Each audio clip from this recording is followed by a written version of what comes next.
ही कोण असा मम्मी? अगं ती तुझी गावची मावशी असा. किती बारीक असा. मग ती त्या गावात कशीच होती, ती बारीक झाली. नाही काय हॉलवर लग्न केलेलास? हो, आमचा गावचा हॉल मोठा होता. हे कोण असत? ते माझे बाबा असत. अरे आजी बघ, नऊवारी साडी नेसली आजीने. तेव्हा तुझी आजी खूप मस्त दिसा. हा काय पप्पा हायसर येवा. किती काय झाला?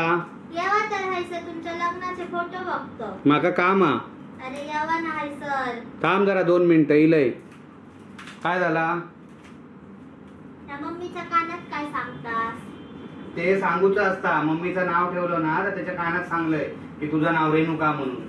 हा काय की मम्मी बघा किती रडता, किती रडवलास माझ्या मम्मीक लग्नात. तर तसंच लग्नात रडत होता. शेवटपर्यंत लग्नाच्या शेवटपर्यंत रडला. थैसर रडला, पण आता आयुष्यभर तर माका रडवता. तिला लक्षात